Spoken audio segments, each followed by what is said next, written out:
Thank you, Michelle. I'm Louise Kenny, as Michelle said, and I'm the Executive Pro-Vice Chancellor of the Faculty of Health and Life Sciences at Liverpool University.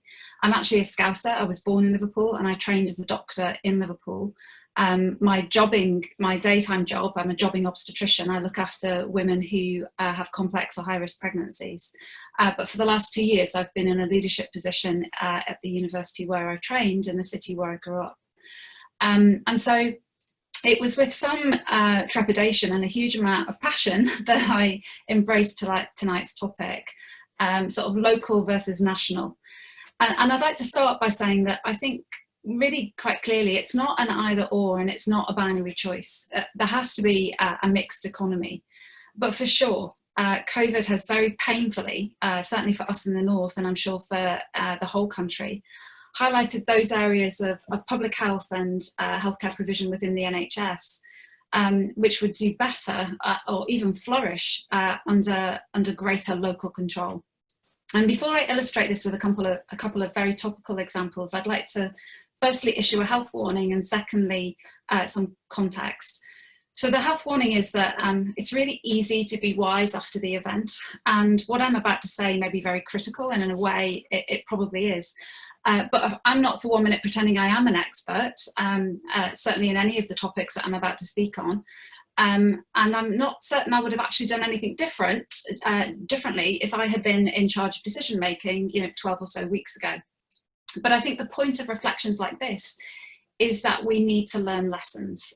We need to remember what this crisis has taught us and not forget, because as we were talking as a group a few minutes ago, we were just reflecting on the fact that in the last 22 or so years, there have been 5 infections with pandemic or actual pandemic potential, or have reached pandemic proportions.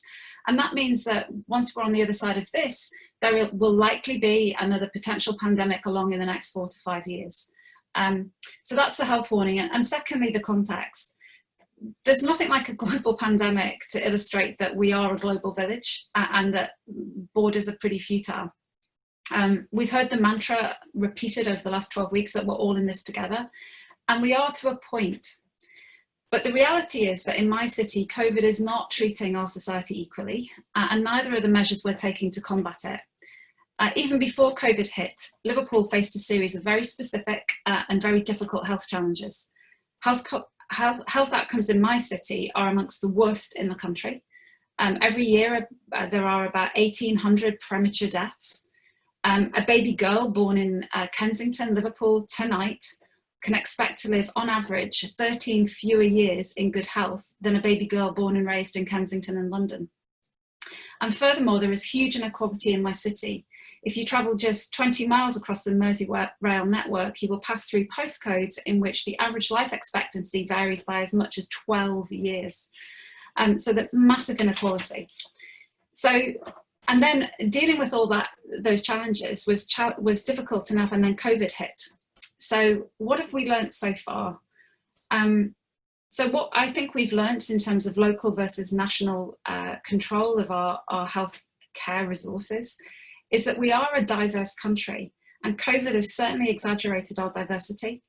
Modelling of the disease in London, which I think in fairness has led to some very London-centric decisions, have national consequences, and they are not always to the benefit of the regions. For example, the pattern of community transmission and hospital admission in Liverpool is very different to what's been seen in London. And I'm not just talking about the time lag.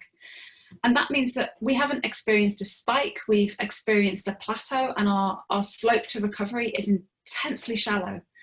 And that means that we are now easing out of lockdown at a time when our city is still really in the middle of the battle. And I worry that that decision will mean that we will face a second spike at a time when we are very ill prepared to deal with it. So in terms of local versus national control, I'd like to just finish by illustrating with 2 brief examples where I think local is more important. We've all heard the mantra about data saves lives, data is the new oil, data is incredibly important in actually combating COVID-19, particularly with the test, trace and treat mantra. But we know from countries in Scandinavia that the level of trust is actually only really possible to be held in a population of about 2 to 3 million people. People are clan. We are a clan-like people. We like to belong to a clan. And once you go beyond that, you lose that level of trust.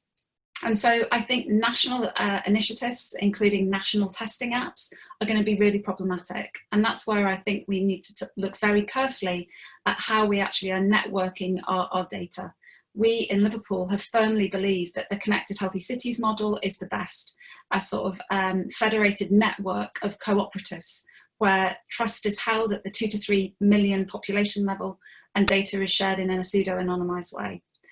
And I'm sort of out of time, so I'll finish very briefly by just mentioning testing. Testing has been problematic from the get-go in managing this crisis.